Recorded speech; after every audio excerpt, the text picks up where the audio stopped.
therefore, yeah, we are very honored that he's going to give a lecture about, I guess, his last books and humanity. So it's very great pleasure. I want to give the floor to Allerd.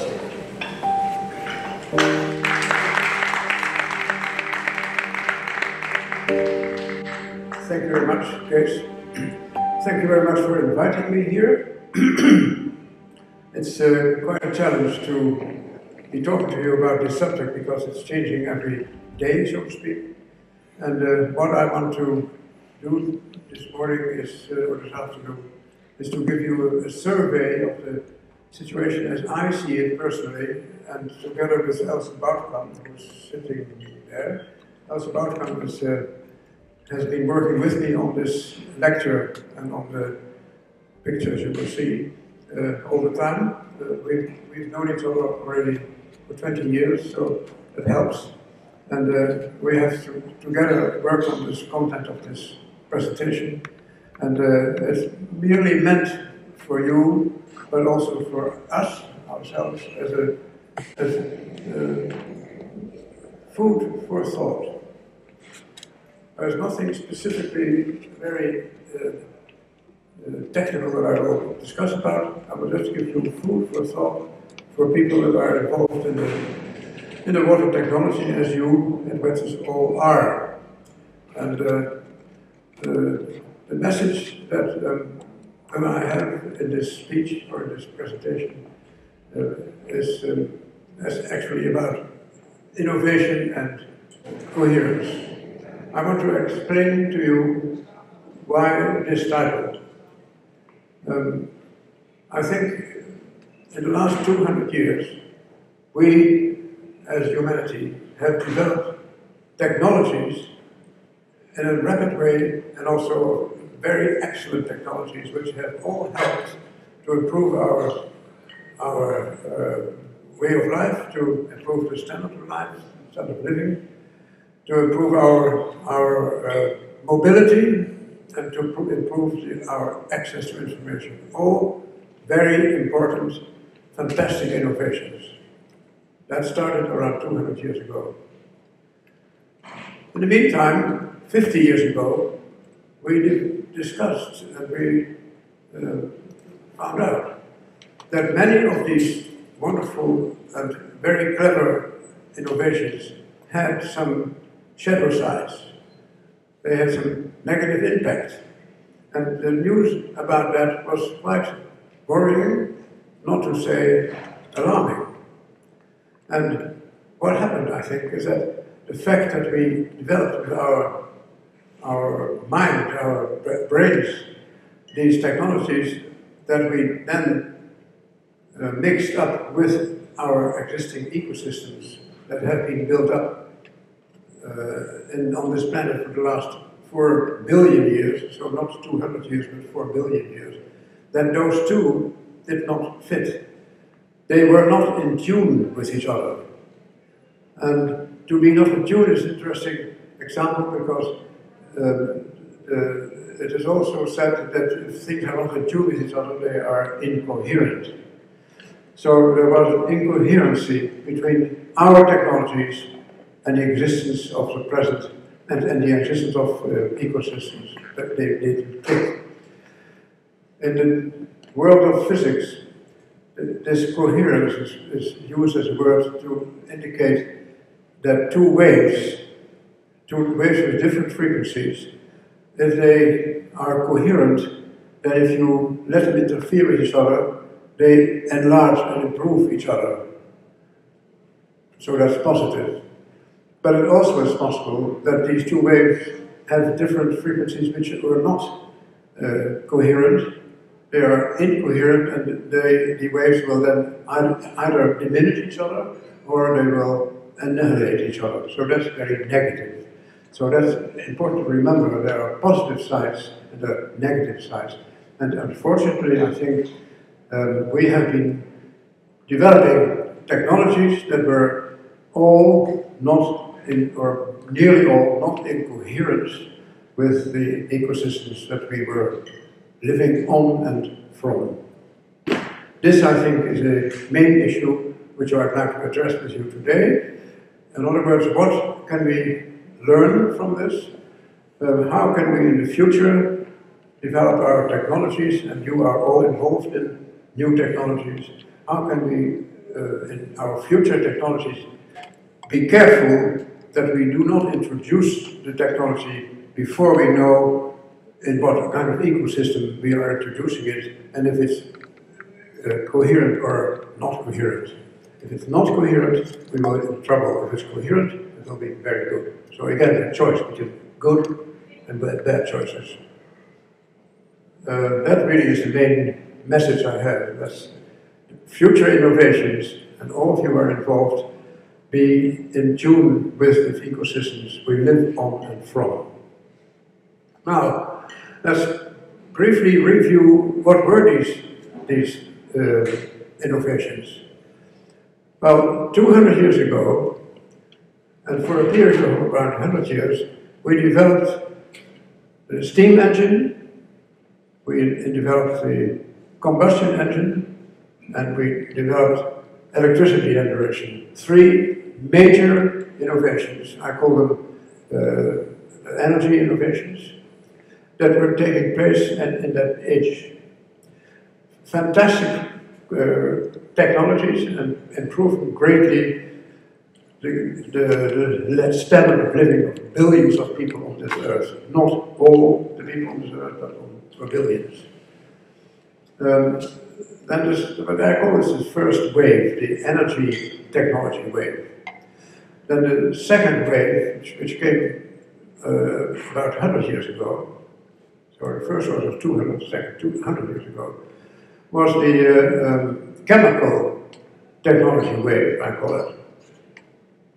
And we developed fertilizers, we built plastics, we could do with the chemistry basis of all these technologies was excellent, and it had also very good results on food production, on the quality of life, and so on and so on. So, including microtechnology, which is, biotechnology was the first element which was part of the chemical technology wave. All very positive at that time. I have myself been a student in Delft Technical University in 1946, and I studied chemical technology, and I remember that one of the things that I had to do after 3 years of studying, I had to design a new fertilizer factory, ammonium nitrate. Well known these days, what happened in Beirut. Anyway, I was part of the system that started to develop chemical technologies.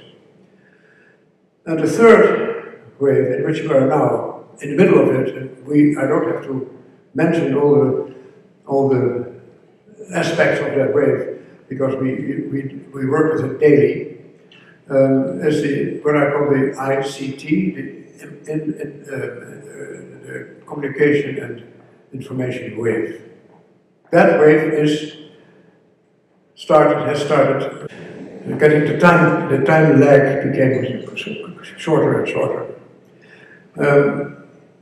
That happened in a positive way.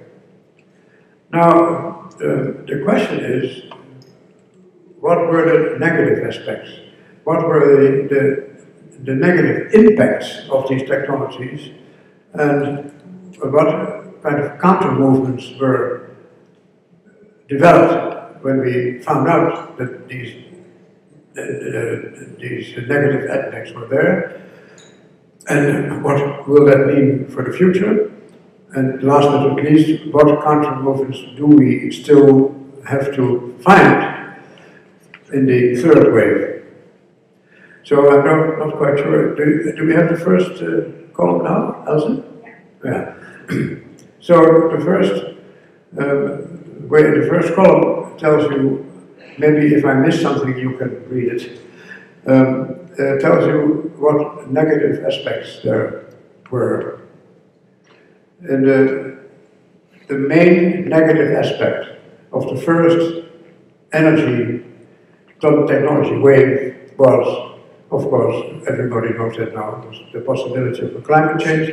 In other words, because of the increase in CO2, we would have an increase in temperature, which has been established as a fact, and that could lead to disastrous situations after 2050 if we don't do anything about it.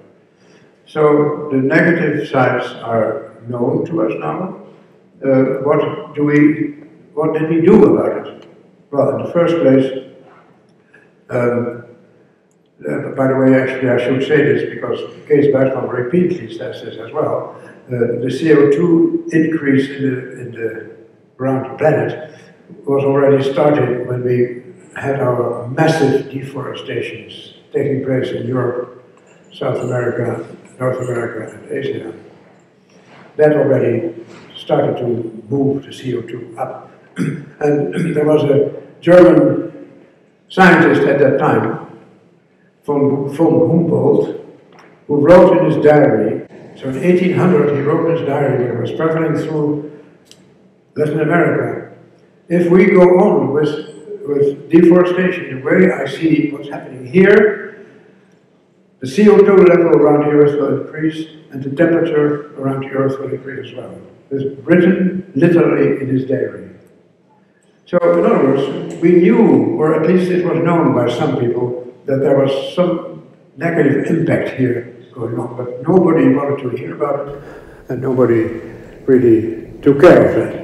So as these the three major innovations of that column were all based on fossil fuel, this is what happened. And so now we have finally the Paris Agreement, which has acknowledged that we have a problem and we must solve the problem before 2050. You probably know all details about that agreement. Then, secondly, we have in a limited way a reforestation awareness coming up in the last decades. It's still very slowly, but it's coming up. So there is a movement to compensate for this negative impact. Also, and that's very interesting, there is a new institute, or it's called differently, but anyway, a sort of a commission has been installed at the initiative of Bill Gates and Ban Ki-moon. Bill Gates, everybody knows that name, Ban Ki-moon was Secretary General of the United Nations at the time, to set up an adaptation commission, and the commission will publish its first report at the beginning of this year, and that is if we will not make it to change our increase of CO2 and increase in temperature, if we don't make that, what can we do now, and not then, what can we do now to prepare ourselves for the most dangerous and disastrous situations with regard to survival? The Commission on Adaptation. So all kinds of movements are going on to see if we can save ourselves from this problem by ultimately the end of 2050. You will see, as you probably know already during this presentation, that many things have to be done before 2050, and if we don't do it, we may run into big problems. I'm coming back to that later. Then the second column was the chemical technology, innovation technology wave, and so the negative aspects or the negative impacts of that wave are, as we all know, it's the pollution of our natural resources, the depletion of our natural resources, and the sharp decline in biodiversity. Three major negative impacts which we now start to realize how strong they are. And we should do something about it. Now, when we first noticed, and by the way, mostly scientists have been giving us a wake-up call, both in the climate change and both in the chemical innovation wave negative impact. The scientists were always the first ones to give us the wake-up call. There's something going wrong. And we are now very busy with a couple of things. In the first place, the circular economy concept, which is now accepted by many nations, including, by the way, China, but also the Netherlands. As you probably know, the Dutch government has made a plan that by 2050, the economy of the Netherlands should be a complete circular economy. So we are doing things to compensate, but it's again 2050. So it's near, it's very near. I'm coming back to the third column later. That if you look at the history of these movements, counter movements, it always started, as I said, with the scientists. It were always the scientists who came with publications and with statements to the public and to the governments, to the nations and to the private industry. There is something wrong. So the counter movements that are taking place today is a lot of innovation work, a lot of money, and a lot of funding is put into this new counter wave, let's put it that way, which is also a lot of innovation, but positive innovation. And that's what's good, because that means that we will go into a more sustainable direction.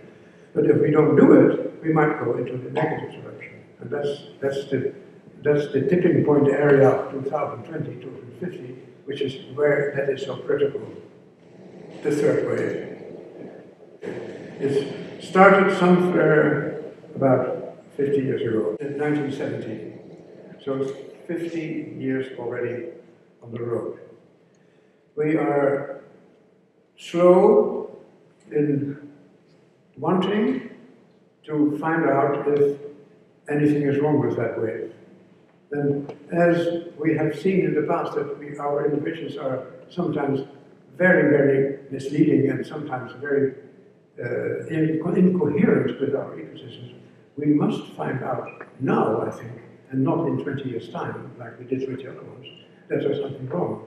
We can repair and do something better if we realize today that something is wrong. Now, that is not easy again. As everybody knows, the movements against 5G is a typical example of confusion, time-consuming confusion, and misunderstandings and delays. In the meantime, the process goes on. Two things I would like to, well, three things I think it's on the third column, it says now. There are ecological issues, there are political issues, social issues, and health issues. Now, I want to take up two subjects. The first one is the energy required to put all the ICT technology into practice is huge. You will not find the figures in any publications by government or the telecom sector. It's very strange in a period where we live today in energy, as a transition period to use less energy, that we are now busy in an innovation column that uses an enormous amount of energy. I think it would be very helpful if both the government and the companies involved would be open-minded about that and tell us what is the energy consumption of this new wave. And the figures are there, but I know from some contacts I had with professors at the TU in Delft about this issue. They say, we know from the telecom people that they are extremely worried about it, because in their business model, the energy costs are still a question mark. it has been proven that frequencies that have been chosen for 3, 4, or 5G are not coherent with the frequencies that are positively active in our living organisms, including the human being. If you give an overdoses of a artificial electromagnetic field or frequency into a system with water, the structure of the water will be severely damaged or even totally disappear.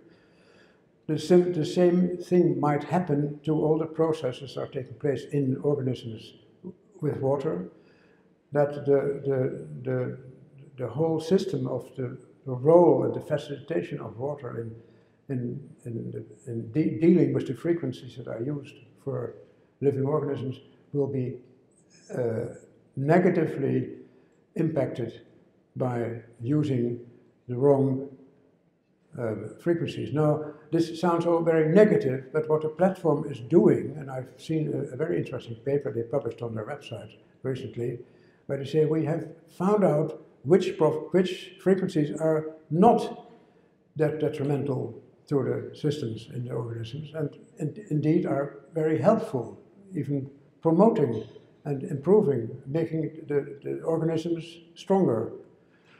And if this is a radical change, of course, if the industry would change their frequencies they have been paying for now in the audit, if they would change their frequencies, they might get frequencies that are being helpful for organisms instead of being detrimental.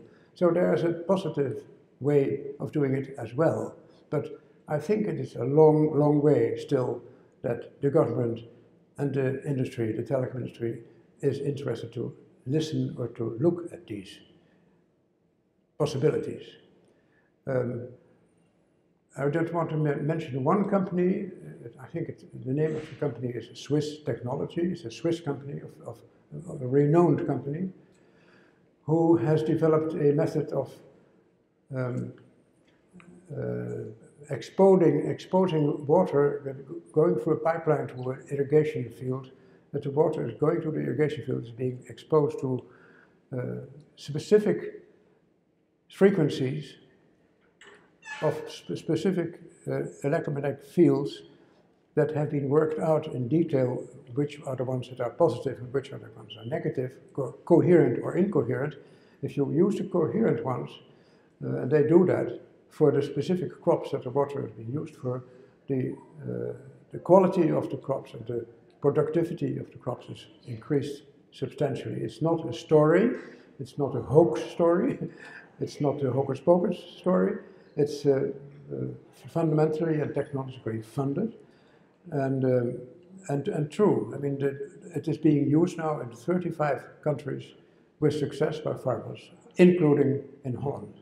So there are these positive aspects and the negative, but none of them are still taken very serious, except by farmers who see the result of doing that, and they say, well, we don't understand exactly the mechanism, but it works. We see the crops of better quality and better quantity. So the positive and the negative sides of innovation, again, are shown here. Now I want to switch the subject completely to see all this, what we have been hearing and listening now about in this first 20 minutes, in the context of the big, large evolution. We are talking about 200 years, but the evolution started about 13.7 billion years ago, and in that evolution, our planet came about around 4.5 billion years ago, and they started to build up these ecosystems that we are now interfering with. The question is, what happened to the innovations that were emerging in the big evolutionary process, and did they also have these negative impacts after they had been taking place? The picture that you see now, I think, is probably this this evolution. And I have chosen 4 major one-off innovations that took place in that billion-long evolution process. The emergence of the atom, which was a completely new system in the mass of information that was available and the material that was available. But the atom is a very interesting structure, a wonderful system. It was a one-time that it existed and still exists today. The second was the emergence of life, the living monocell that happened at one specific moment in time. Nobody knows when, how, and why, but it happened and it cannot be repeated. It has been tried to repeat it 1,000 times until the day of today by scientists all over the world, but we don't know how that happened, but it happens. It was a one-time off, suddenly life was there. Then the third major one-off leap was the living organism. Multicellular organism was a completely new system, which aroused somewhere like 600-700 million years ago. And then in the fourth place was, to my mind, a completely new thing, and therefore a one-off leap innovation was the existence of self-reflective consciousness in Homo sapiens. Roughly, nobody knows exactly when, but it's roughly 200,000 years ago. So those 4 innovation leaps. And in between those innovations, there were gradual innovations, stepwise. So it can leapwise and stepwise was typically the character of the whole evolutionary process. Leapwise and stepwise. And during the stepwise evolution, which I call here, I think, the inorganic evolution, then after the cell, the cell evolution, then the biological evolution. Strangely enough, many people, most people actually, including Darwin himself, have only looked at that part of evolution. And then when Homo sapiens came around, I think that was the step to the next evolution period, which I call the knowledge evolution. Our innovation technologies. That was happening from 200,000 years onwards. That took an enormous jump 200 years ago. So, if you look at that, some of the characteristics are interesting to mention here. The first place, then, that there were these leaps, but you see from the picture that the time lag between the leaps is getting smaller and smaller and smaller. It is a speculation, but it's not a ridiculous speculation, but I have a speculation that this means that there will be a 5th leap as well at some point in time. When and how, nobody knows, but I think that if you look at evolution the way it went, there will be a 5th peak evolution period coming up, and I personally think it might not be so far away. After 250, something will happen, I think, way in the direction of a 5th leap. Then another characteristic I would like to mention is that as evolution went on in time, the phenomena that emerged from that evolution were more and more complex. The level of complexity of an atom is a completely different order of magnitude than the complexity of a human organism. So, from complexity increases with time, all the time. Interestingly, and this is not a law which I can prove, but I have some literature on that, you can see that every time that there was a big leap, the 4 leaps, rather before that leap, the level of complexity of that system that was at the time in place, let's say the atom. And the atom, like you know from the periodic system of atoms from Mendeleev, it stopped somewhere. Stopped at, we thought at the time, or he thought at the time, uranium. And now we know there are more complex atoms, but they're very unstable. So once a certain level of complexity is reached that cannot be sustained anymore to be becoming more complex, there's a leap into a new direction. That, I think, we must keep in mind if we look at the complexity of humanity today. There is the complexity of the human organization, or the humanity's way of life is reaching a level that it is ripe for a next leap. Now, another thing, and this was discovered, or maybe you should not say discovered, but it was Teilhard de Chardin, the French Jesuit paleontologist who was an expert in studying the whole evolutionary process. I actually read his book on that. It was called The Human Phenomenon, Le Phénomène Humain, where he describes this whole evolution process that I'm showing you here as well. He says it's interesting to see that if you look at consciousness as a element in evolution, the level of consciousness increases with the level of complexity. In other words, we as human beings with our self-reflective consciousness have reached a high level of complexity and a high level of consciousness, self-reflective consciousness. If you go back to the beginning, there must have been various levels of complexity, as you can see, from animals or stones or from plants or from trees or from mountains or whatever. There has always been consciousness in our evolution, always. The interesting thing about consciousness is that it has no place. In quantum theory terms, it is non-local. Consciousness has no matter, it has no, you can't measure it, it has no place.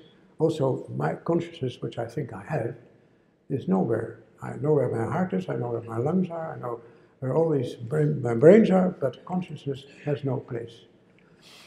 Anyway, this was the theory of Teilhard de Chardin. Consciousness level increases with complexity. Interesting. Then the fourth characteristic I would like to mention because of interest in for our food for thought is that, and this is a difficult one, that the whole evolutionary process that we see is here has always been built on one hand material and measurable components and also on non-measurable, non-material components, always a mixture of the two. We have, of course, mass, we have space, we have, to just name a few, we have the speed of light, we have the charge of an electron, you have fundamental constants of nature, or figures, and we have measures, figures, and masses, and not to forget forces, like gravity forces, electromagnetic forces, with waves and with particles. All of it was available to start this process. But there were three kinds of elements that were also present, I think, and there's a lot more literature about that these days, especially the University of Amsterdam is doing much research in this area.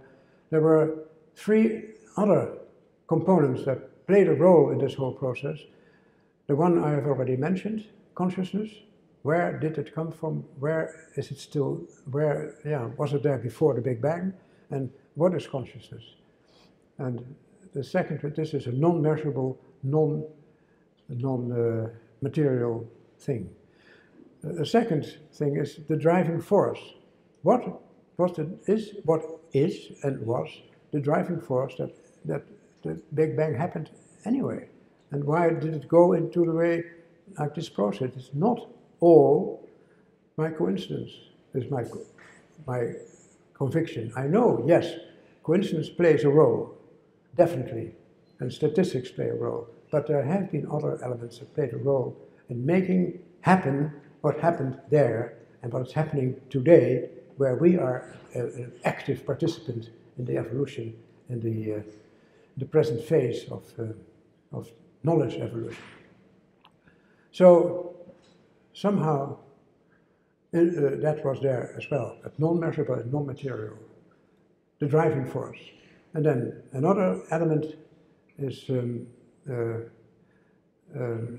information. Professor Verlinden from University of Amsterdam wrote an article in the newspaper the other day saying everything in the cosmos is information. Heel, het heelal is informatie. But he also added, we don't know really what information is. We know how it is transported, we know what we can do with it, but what is information?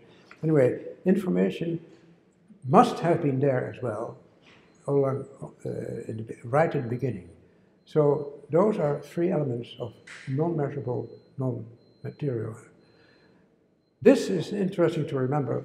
What are the main factors that we use when we develop technological innovations? It's economy, it's technology. And what about the other ones? These are measurable, material things. Extremely important. Without them, you couldn't innovate. But what about the non-material and non-measurable factors?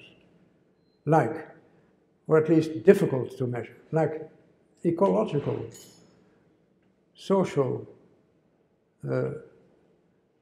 ethical. And so you can name a number of things that we should keep in mind when we innovate, which are not measurable, or at least very difficult to measure. And if it's difficult to measure, it's better to forget about it. So we forget about all the confusing things that we cannot measure. Let's just stick to what we are doing. We're looking at figures, we're looking at masses, we're looking at what we can measure and what is material. Maybe I'm exaggerating.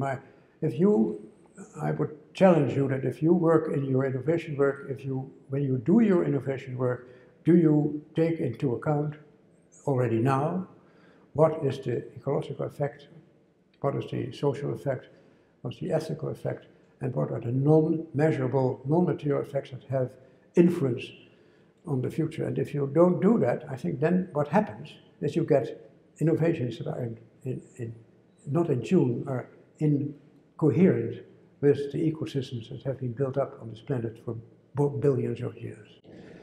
So that's a number of characteristics. Now, a very fascinating and last characteristic is that when you look at this whole process, you will see that there was a practically uninterrupted sequence of coherence.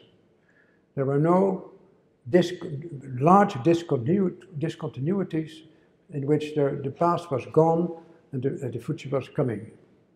Like we are used to think nowadays today, if you start with something new, you must forget about the past. This did not happen in this fantastic evolution process with these great innovations. Why? Because